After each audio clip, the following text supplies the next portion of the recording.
will cite myself as an example. I have never sought to raise a single penny on the backs of 4 murdered Americans. Even in a culture of hyper-partisanship, certain things that ought to be above politics, like the murder of our 4 fellow Americans, and like whether or not you can trust what any administration, Republican or Democrat, tells you. That was Congressman Trey Gowdy, who Republicans picked to run a new committee focused entirely on Benghazi, arguing that the House GOP's new effort should not politicize or fundraise off Benghazi. But while he was making that very case here on MSNBC, as it happens, the official House GOP re-election committee was emailing supporters this fundraising email, not only citing Benghazi as a reason to donate, but tastelessly offering donors the chance to become a, quote, Benghazi watchdog, whatever that means. The solicitation mentions Gowdy by name as well. Now, he's already been pressed on this contradiction, and he says he unambiguously asked his colleagues to follow his preference of not fundraising off the investigation. So far, they're not listening. Eric Cantor, the Republican Majority Leader, refused to specifically answer questions about that political fundraising email.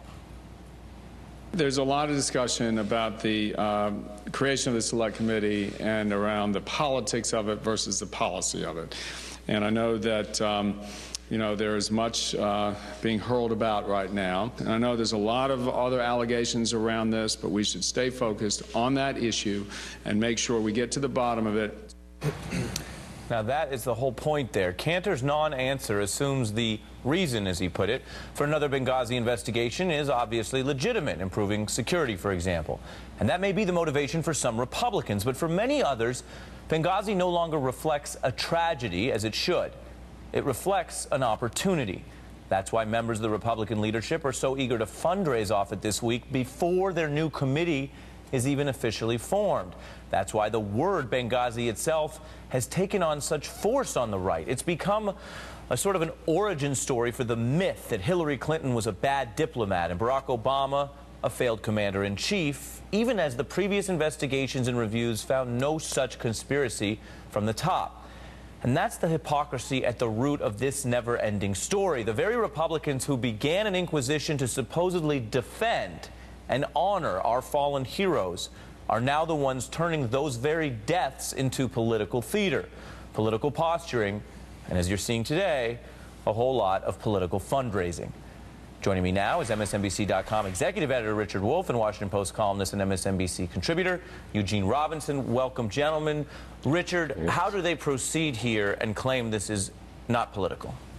Well, you've got to have some sympathy for them. They're frustrated because they cannot get to what they've already reached, which is actually the bottom of their story. So the frustration is they want this to continue. The frustration is there's got to be some other explanation, because the explanation that everyone else has found just doesn't make any sense for their politics. At the same time, you've got the Republican base losing the fire in its belly about Obamacare. Obamacare has come into force, and it hasn't wrecked their lives. Even though they may pretend that it's wrecked other people's lives, they have gone on regardless. So they need something else. This story isn't giving enough, so why not launch another investigation? Yes, there are fundraising emails coming on the back of it, but even without that, there's a political need for it, which is that there is no other reason to get people to go vote. Gene, what do you think of that theory of this as not only fundraising, but a fundamental mobilization strategy, regardless of the facts underlying the tragedy? I think that's absolutely right. I think we know the facts underlying the tragedy. I mean, look, we should want to know more about State Department security. We should want to make sure that our diplomats are safe overseas. Beyond that, you know, they're going to yell and scream about talking points. They're going to yell and scream about what was said after the fact. It's ground that's already been plowed, and that really is irrelevant to the tragedy itself. That means nothing. It means nothing to moderate and independent voters either, but it means a lot to the base. And so Benghazi has become this rallying cry. And as Richard said, they need to keep that intensity up. If Obamacare is not going to do it, then maybe Benghazi will do the trick. Right. And this idea that Hillary Clinton is in the crosshairs, I just have never bought it. I just don't see this being the thing that brings her down. And again, they've made it political. Her performance in the hearing about this goes down, I think, as a much higher watermark for her than her inquisitors. She was asked about it today again. I want to play that for you, Richard. Take a listen. Benghazi, the new investigation. Are you satisfied with the answers, and are you content with what you know what happened? Absolutely. I mean, of course, there are a lot of reasons why, despite all of the hearings, all of the information that's been provided, some choose not to be satisfied and choose to continue to move forward. That's their choice, and I do not believe there is any reason for it to continue in this way, but they get to call the shots in the Congress. So, you know what's not satisfying out of this is that 4 good Americans died out of all of this. But even more unsatisfying, and every member of Congress who really knows this story knows this very well, the even more unsatisfying piece of it is this was an intelligence operation that went badly wrong.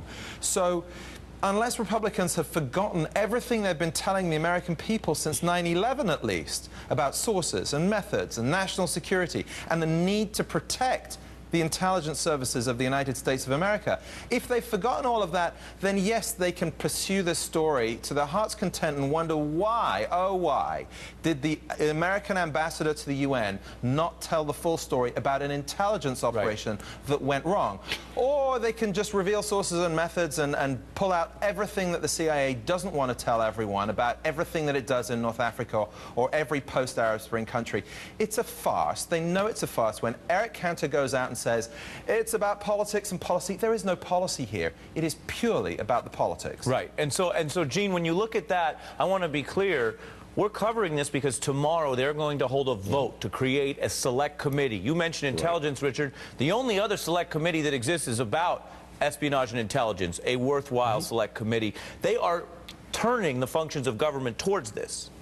Yeah, absolutely. This is an official act. This is a big step for Congress to create this special committee to do an investigation like this. The question is, what kind of investigation will it be?